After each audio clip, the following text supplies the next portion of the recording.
Olá pessoal, tudo bom? Eu sou o professor Vital e vamos continuar com mais uma videoaula. Lembrando que nós estamos usando o material da Cisco no curso de IT Essential para a turma de Hardware e Sistemas Operacionais do Instituto Federal Catarinense.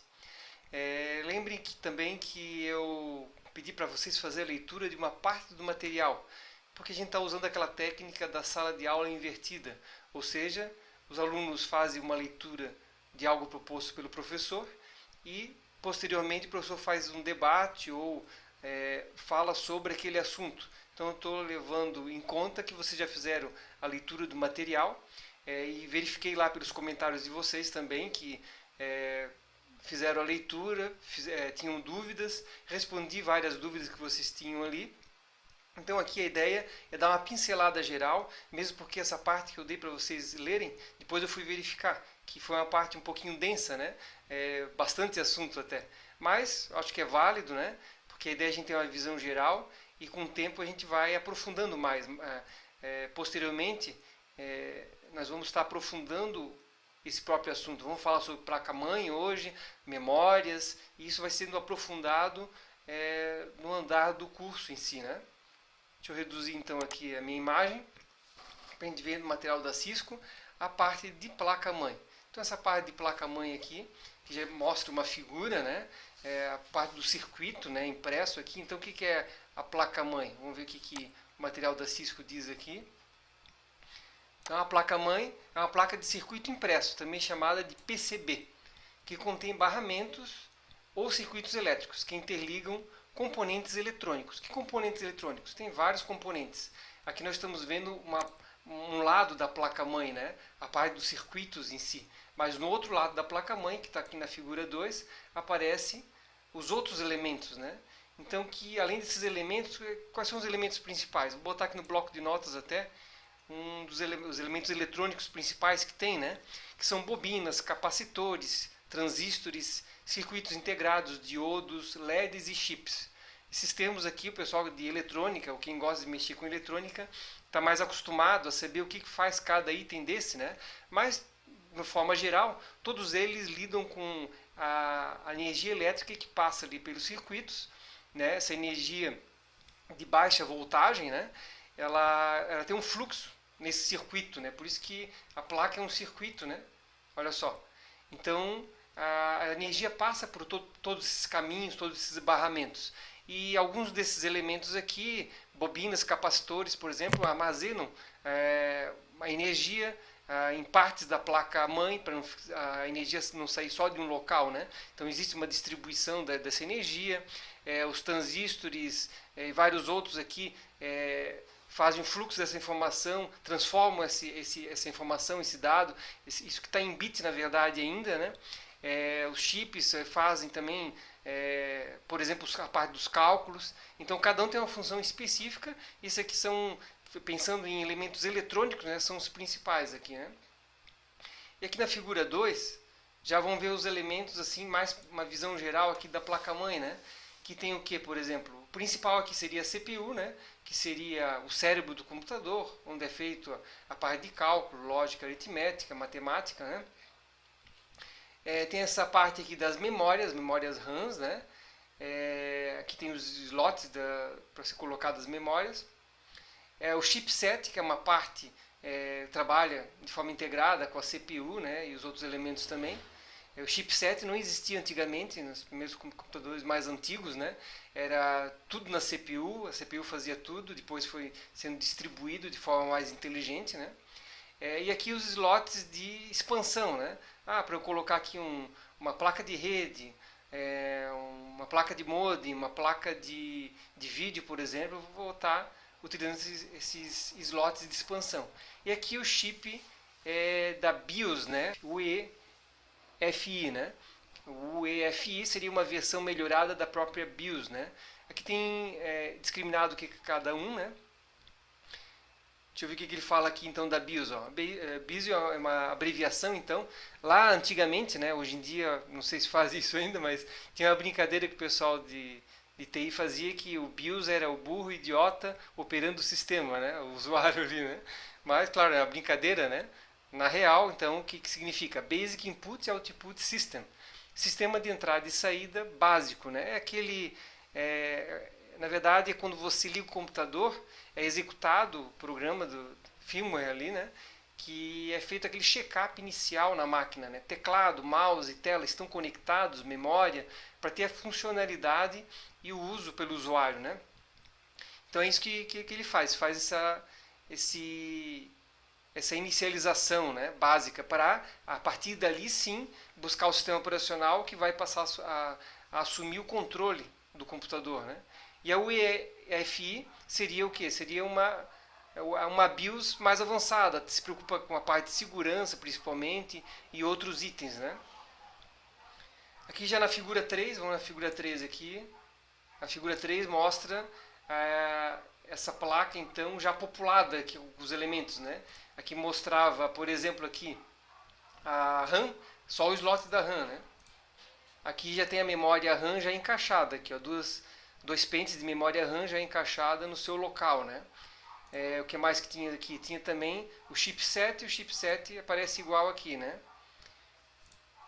Slot de expansão aqui, os slots abertos, aqui já com uma placa de vídeo, já com seu próprio cooler até, para resfriamento.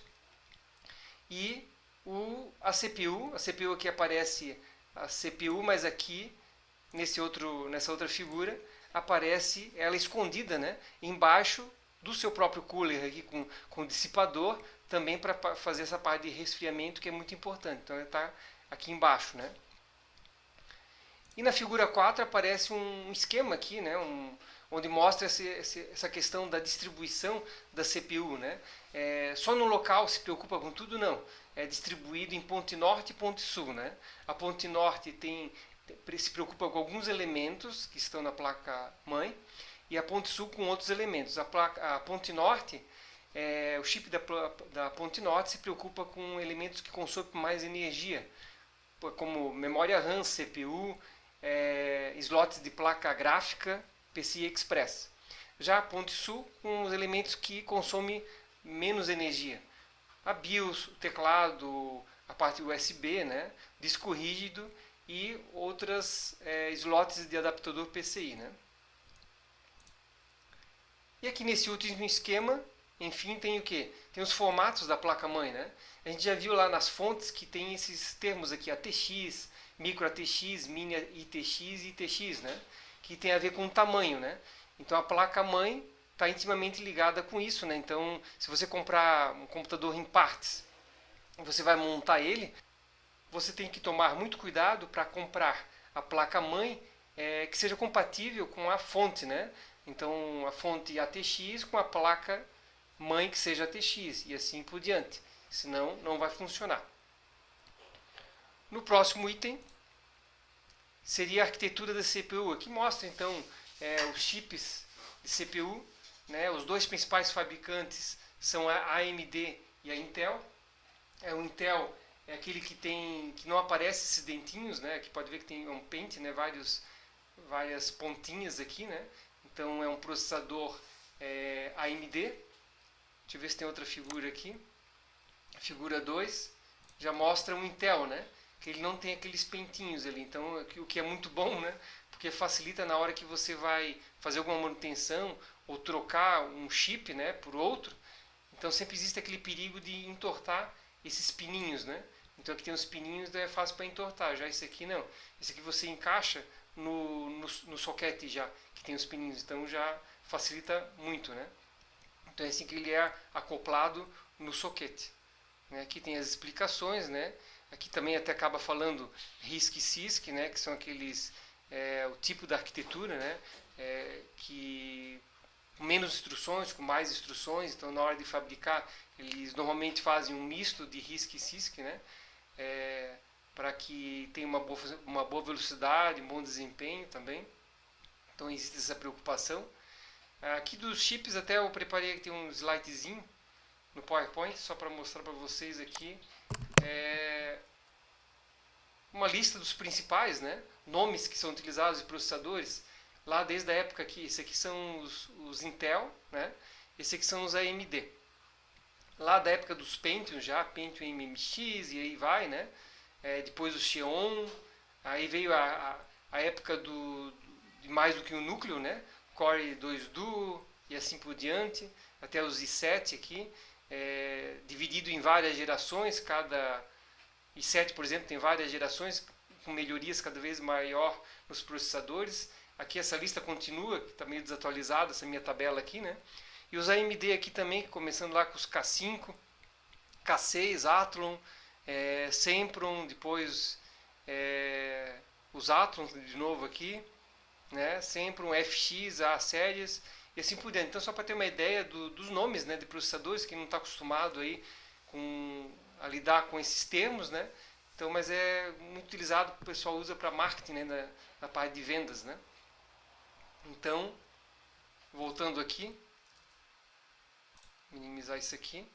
Essa é a parte de chips, então uma visão geral dos chips. Aqui ele continua falando dos chips, CPU aqui, a evolução, né, até 8 núcleos, né, até 8 núcleos. Então isso dá um desempenho muito bom para os computadores, né?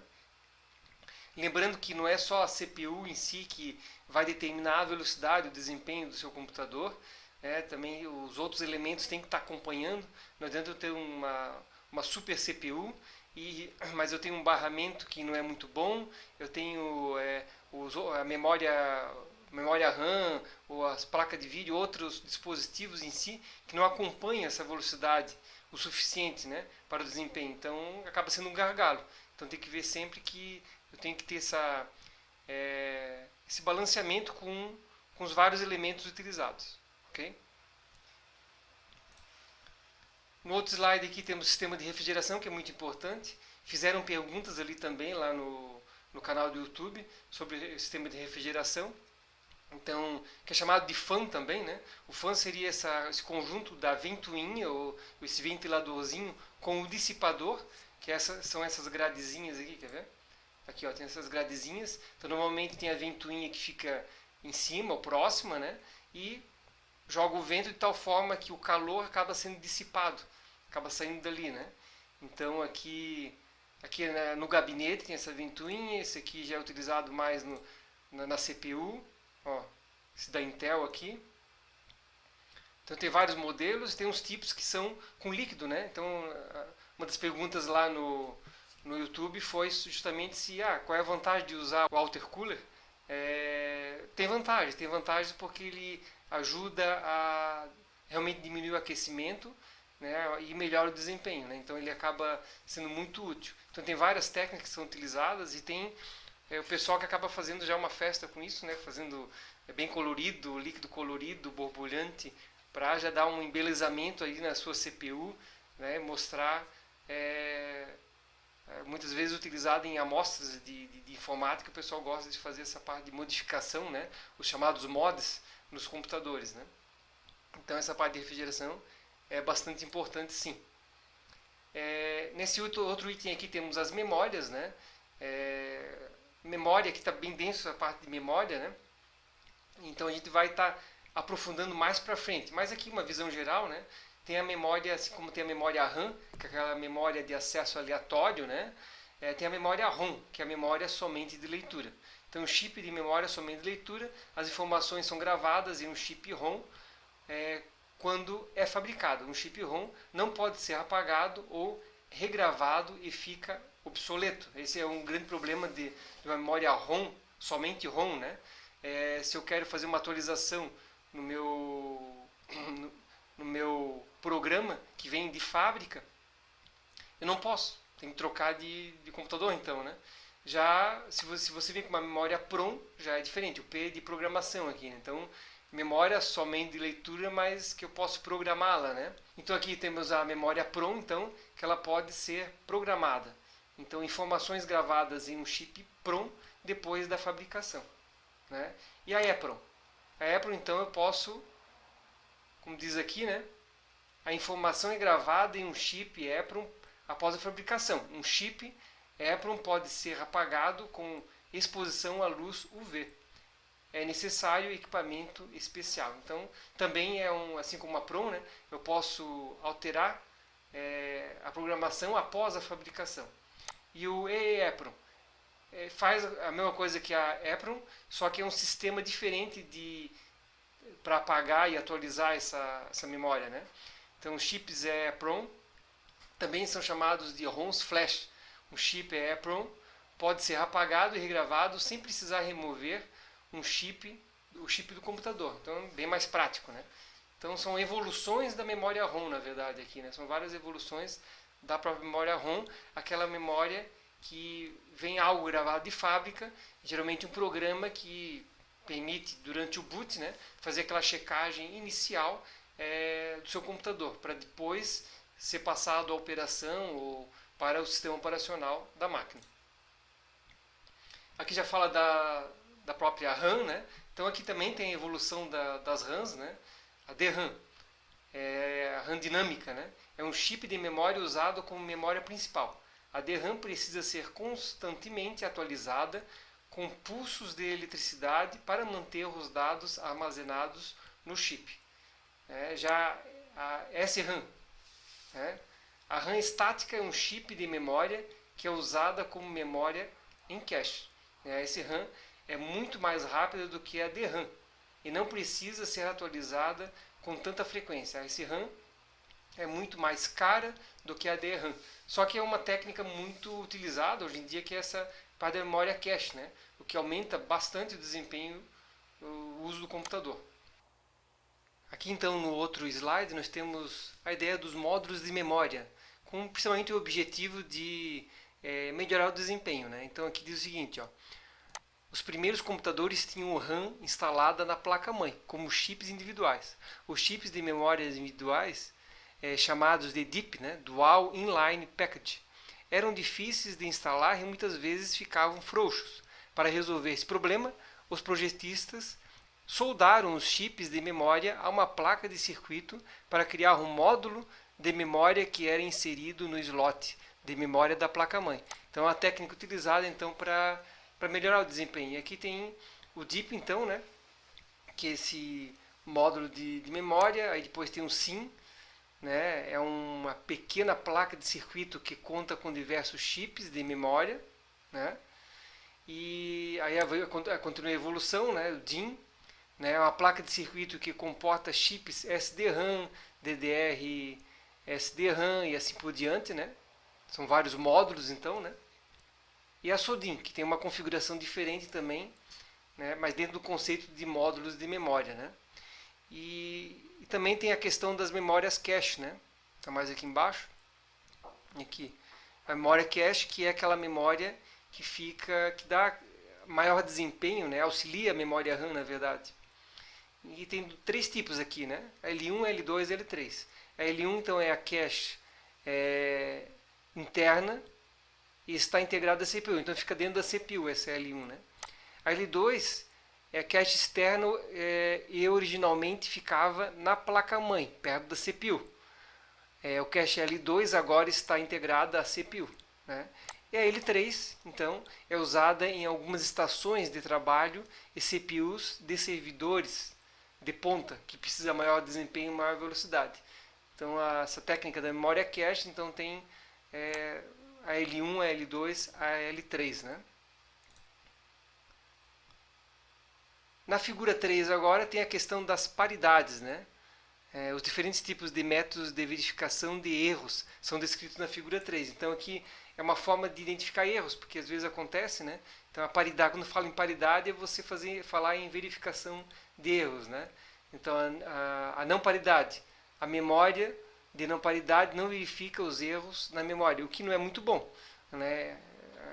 Piora a qualidade, né? Paridade, a memória de paridade contém 8 bits de dados para verificação de erros. O bit de verificação de erro é chamado de bit de paridade. Então, além de passar as informações, os bits, né, passar os dados, os bits ali, tem um bit a mais, né, que é para verificação de erro, né? Esse bit vai conter essa informação, né?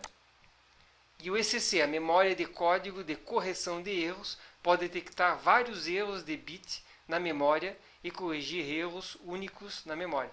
Porque erros podem acontecer no computador, né? Um bit pode ser uma entrada de dados que o bit é 0 e ele se transformar em 1 ou ao contrário. Quando que acontece isso? Pode acontecer numa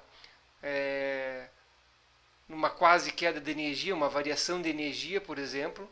Pode acontecer de mudar os bits. Bateu no computador, deixou ele cair, está processando alguma coisa, pode ter algum problema, algum defeito em algum elemento do computador também.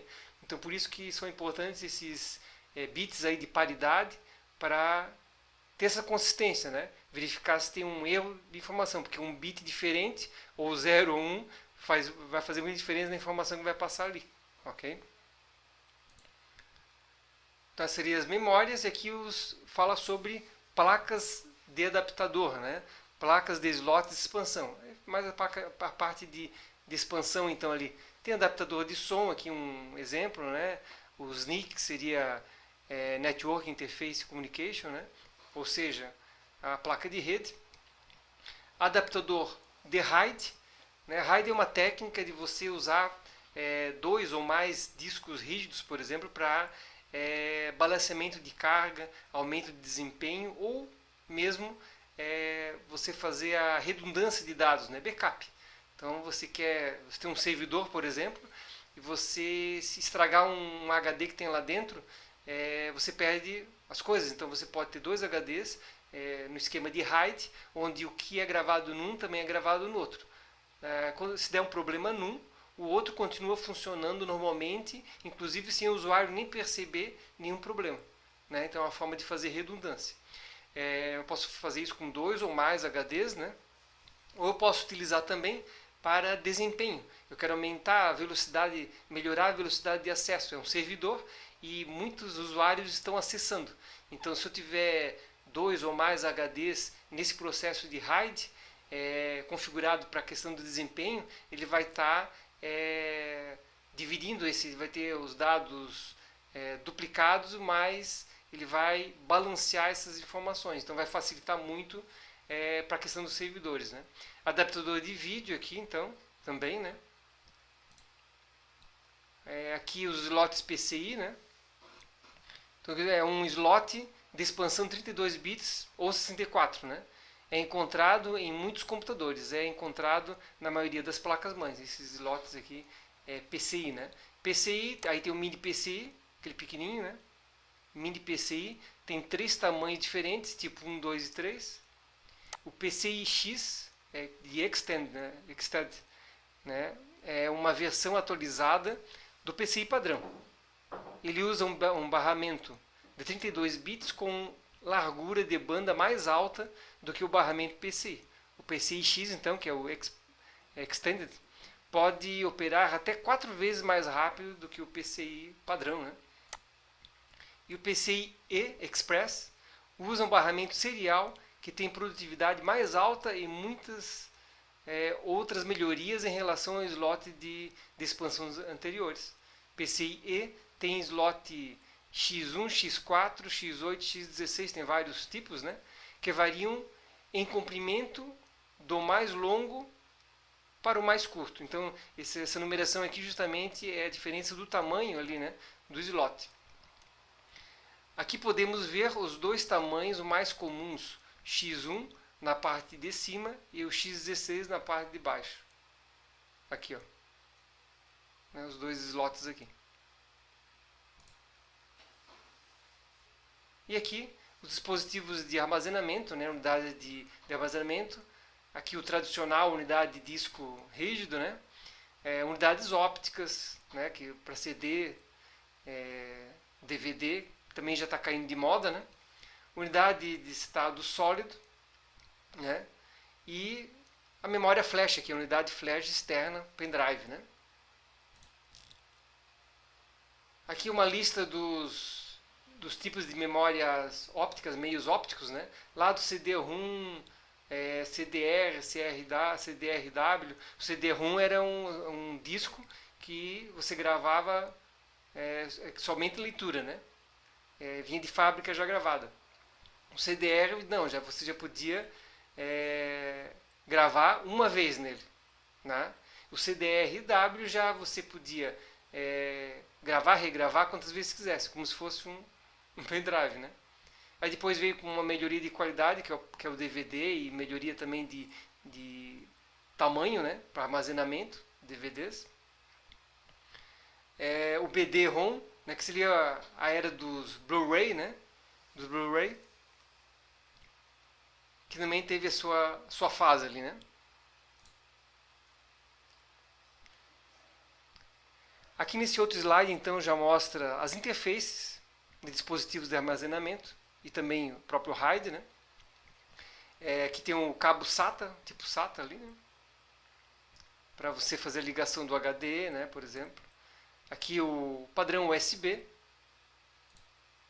Aqui os vários tipos de USB, né? Tem esse padrão aqui que é o tipo A, tem esse aqui USB tipo B, algumas impressoras utilizam isso aqui. Esse micro, né? USB, muitos celulares acabam utilizando, até, e esse mini USB aqui. Aqui nesse outro slide, então, já mostra o projeto USB, os vários tipos, escalabilidade, as melhorias, a evolução, né? Aqui também no texto ele coloca sobre o SATA, né? O SATA que é um padrão aí, principalmente utilizado para interligar o HD, SSD, né? Então os vários tipos e evolução do SATA. Acaba mostrando aqui. Os vários tipos de conexão, né? Tem o SATA, tem o USB e tem o FireWire também, né? Que é um tipo de conector, de conexão.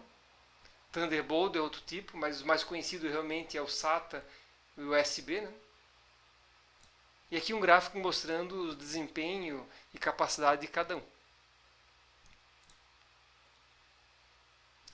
Tem uma tabela também fazendo uma comparação, né? Dos vários níveis de RAID, né? Os vários níveis de RAID, eu tenho falado que eles têm aquela ideia de você ter vários dispositivos de armazenamento, 2 ou mais, e com eles você pode fazer o balanceamento da carga, principalmente um servidor que é muito acessado, ou então fazer um backup, né, das informações, né, com o objetivo de não ter perda de informações. Então aqui tem várias montagens de RAIDs que faz a mistura desse balanceamento com a questão da cópia de segurança. Então esse aqui é um assunto que a gente pode estar estudando mais para frente, mais aprofundadamente, porque é bem interessante, dá para fazer algumas aulas práticas, show de bola. Viu? Ok, pessoal? Essa parte de portas de saída e cabos de vídeo, então fica para a próxima videoaula. Espero que essa videoaula tenha ajudado, tenha complementado os estudos que vocês já fizeram, a leitura anterior. E aproveite bem o final de semana para continuar estudando também, ou descansando.